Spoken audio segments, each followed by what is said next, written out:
Pasado alas 7 kagabi nang muling uminit ang pagdinig ng House Quadcom ng talakayin ng sinasabing bank accounts ng pamilya Duterte.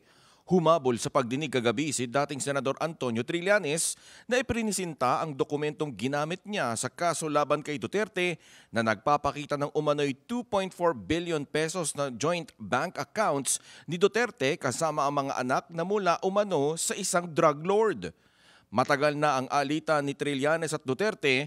Nagtapat pa sila sa halalan noong 2016 kung saan si Duterte ang nanalong pangulo ng bansa. Kung dati si Duterte lang ang punteriya ni Trillanes, ngayon kasama na ang buong pamilya.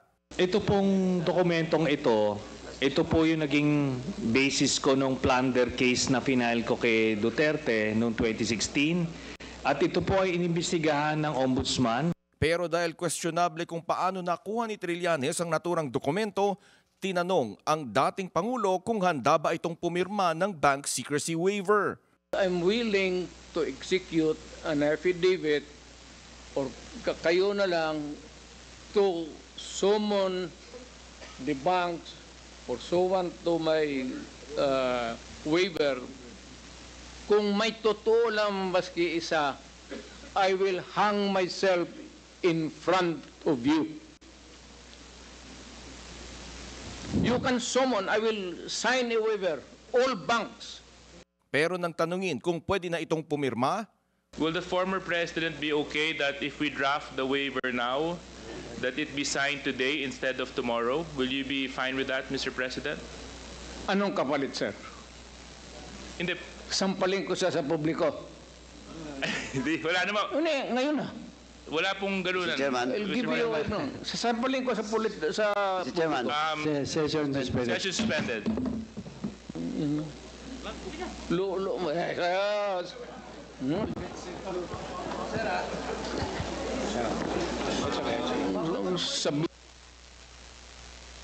Order please, order.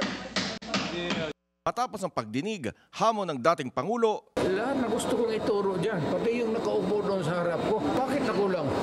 hati ang dalawang chairman ng Quadcom sa hamon ng dating Pangulo. Bakit? If I am under investigation, maaari, no? Kung merong kaso, bakit? No? Bakit? When he made the statement na he will sign the waiver, alam naman nga natin na dapat tingnan natin muna, ano ba, totoo ba yun? O patawa ba yun? Joke ba yun? O hindi kaya, hyperbole ba yun? Hindi natin that's why, kaya nga ang sagot ko kanina, kung maaari, dapat pag-aralan muna natin kung ano yan.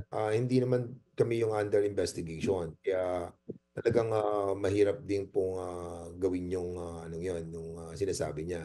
Ako, kung ask niya, papipirma ako kasi personal kami dalawa. Pero hindi to yung buong members at ang mga chairman natin. Hindi nagbabago ang pananaw ng liderato ng Quadcom sa issue ng International Criminal Court at hindi pa rin sila makikipagtulungan dito. Hindi naman malinaw kung a-attend pa rin ang dating Pangulong Duterte sa susunod na pagdinig. Para sa Agenda, Zandro Ochona, BNC.